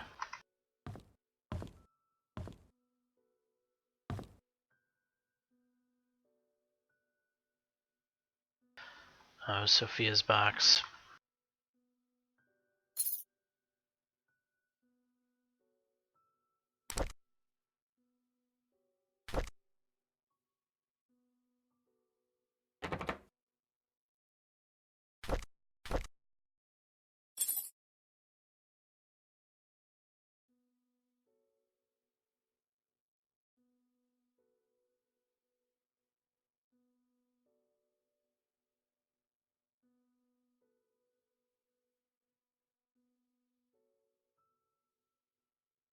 Zero 0526.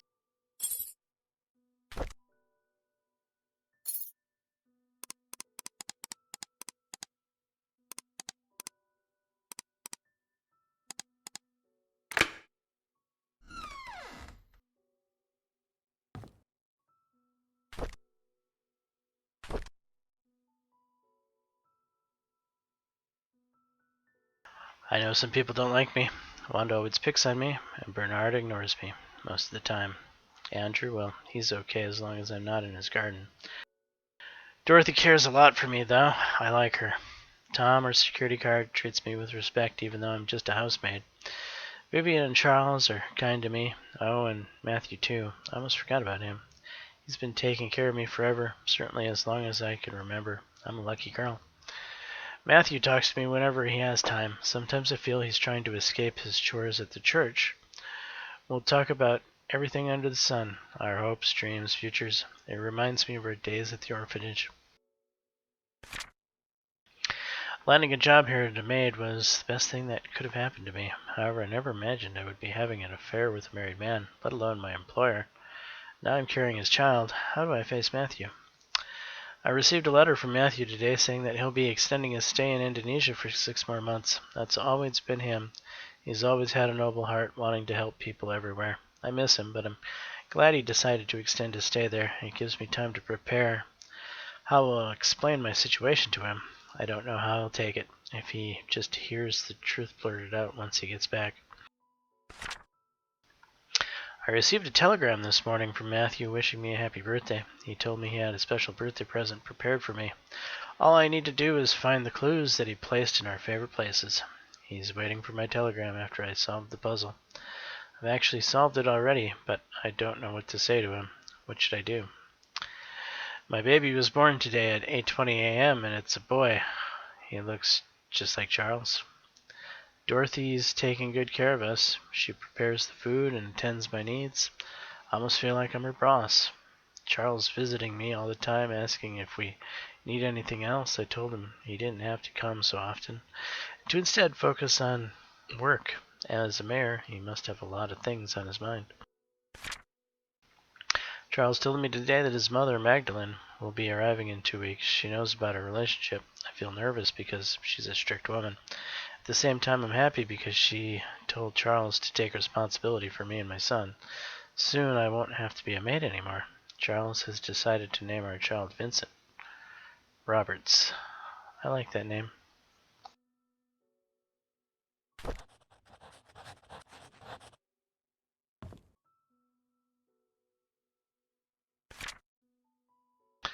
Dear Sophia, how have you been? I hope everyone is treating you well at the mansion.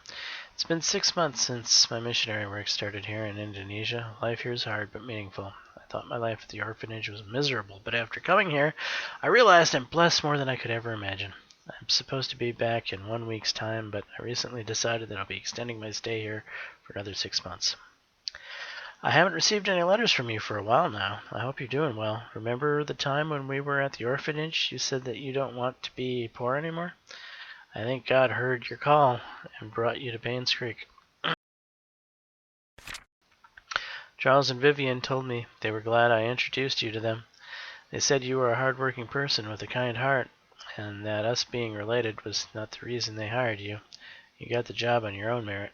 I did not know whether or not to tell them we're not actually cousins. I feel bad for lying to them.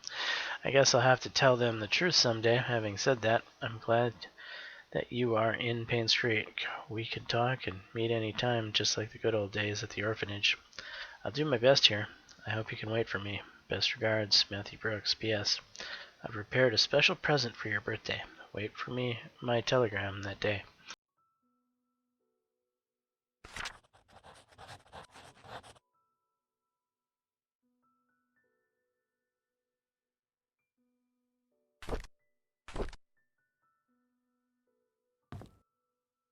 I think that was the big find for this room.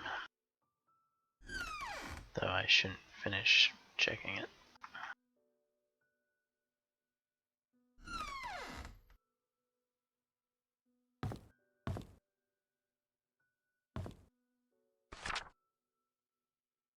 Dear Dorothy, I want to express my heartfelt gratitude for all you've done for me. You've taken care of my store on so many occasions. You've helped maintain it. Bright spirit, I would be lying if I said that I'm not saddened by your departure. I greatly miss you. I wish you all the best in your new place. Do invite me there once you've settled in.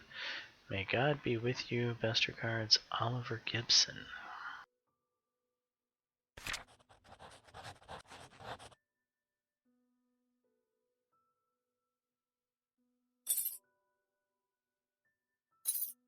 Am I finally going to get into Oliver's house?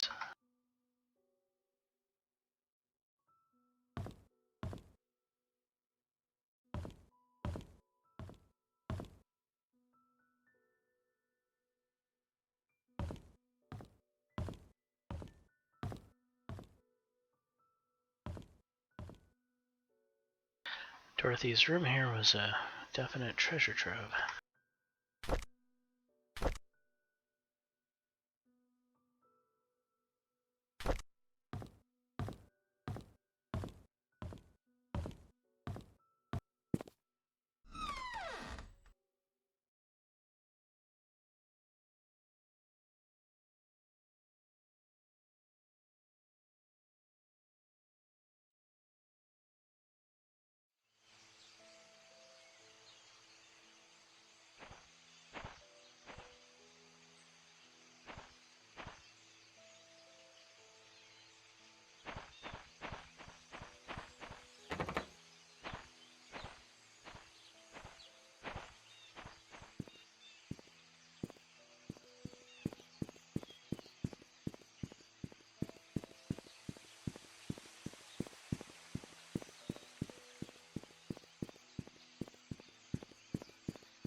And now, how does the man of many shovels fit into everything?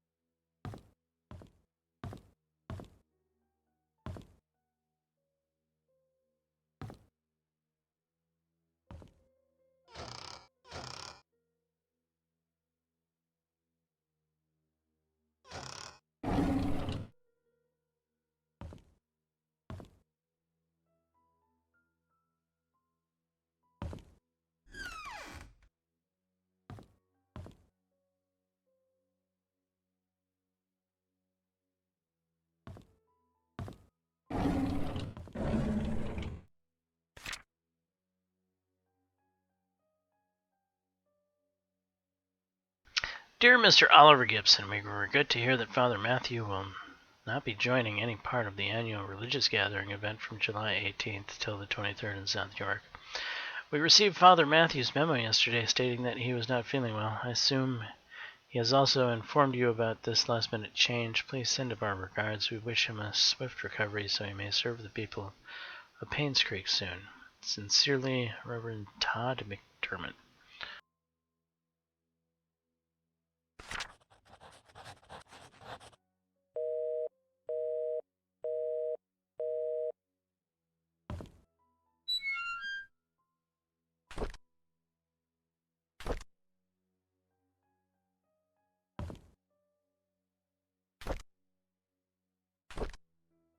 Alright, I have a shovel and a wrench. Now I can go dig up some bodies.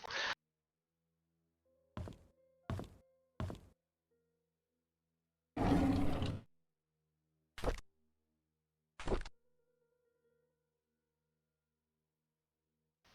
just attended Trisha's funeral this morning. Charles tried to be strong, but by the end of the ceremony, his face was wet. Dorothy cried her heart out. It truly pains me, the soul, to witness so many deaths occur here in Paincreek.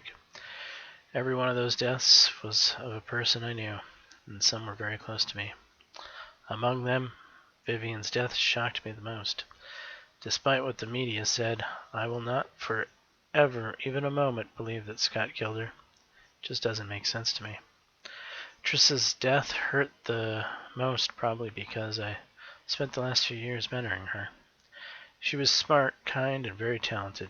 She was turning into a very promising young woman. With her passing, Charles has lost all of his family members. He's all alone. I can't imagine the pain he's going through. Dorothy left Paincreek early February, a month after Trisha's funeral. The hospital closed shortly after. By the end of the month, Charles had packed and departed Paincreek for good. Wanda passed away on March 12th, 96. Her cancer had spread too far, too deep. The doctors could not save her. 2 weeks after her funeral, Derek moved out of Paincreek. Autumn is approaching. My photography store will be closing by the end of this month. I have many things to say, but there's no one left to confide in. Anyway, I've been thinking about retiring for a while now. Maybe the time has come. Well,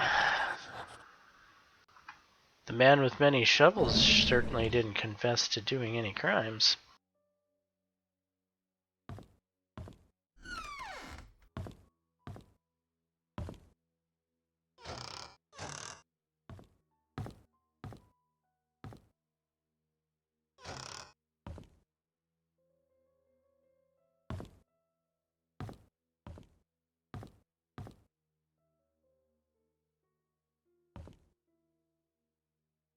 So I'm leaning towards Bernard killing Vivian, and I'm leaning towards Derek killing Scott.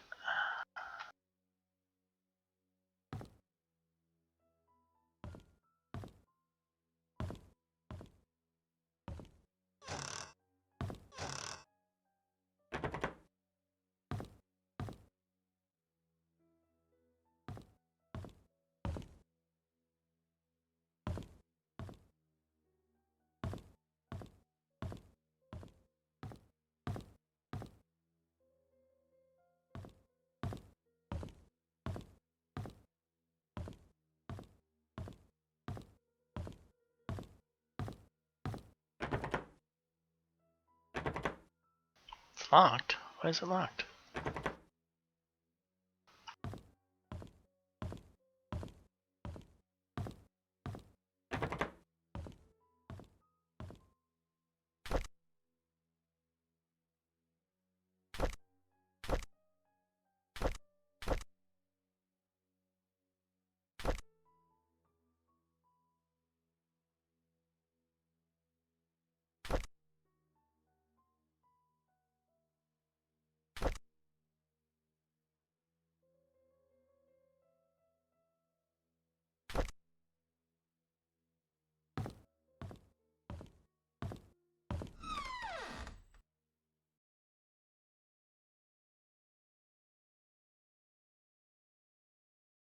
Oh, forgot about Reverend Matthew.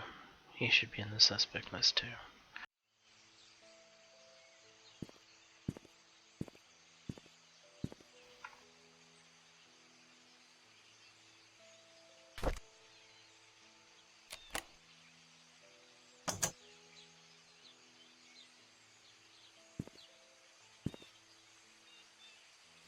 Why have I opened that?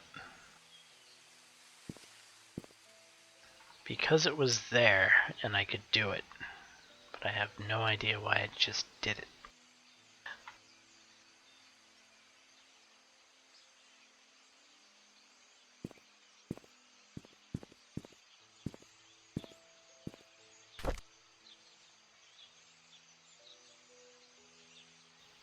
I'm running out of things to do. Ish, I guess. Huh.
So there was supposedly like a time capsule that I could dig up in the graveyard, which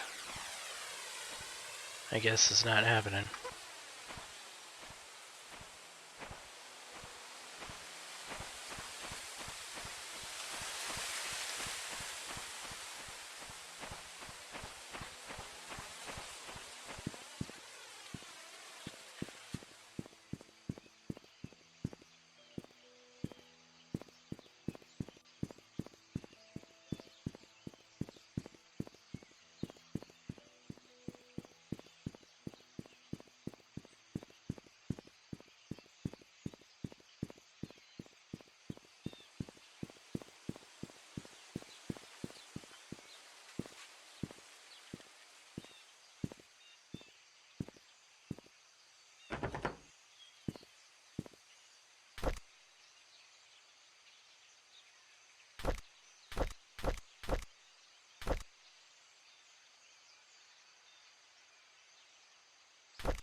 Briefcase.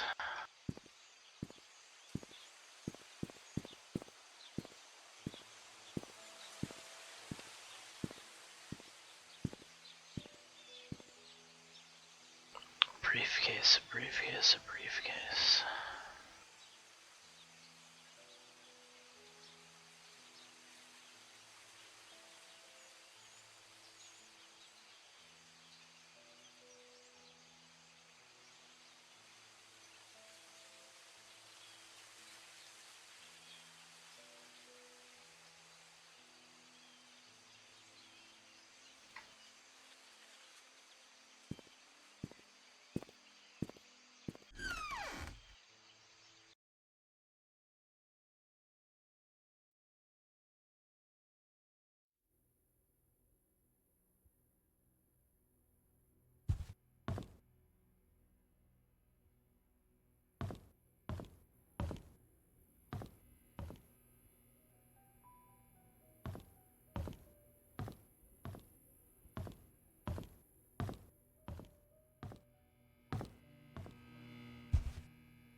And there's that secret compartment that was supposedly in the reception area here that I'm yet to find.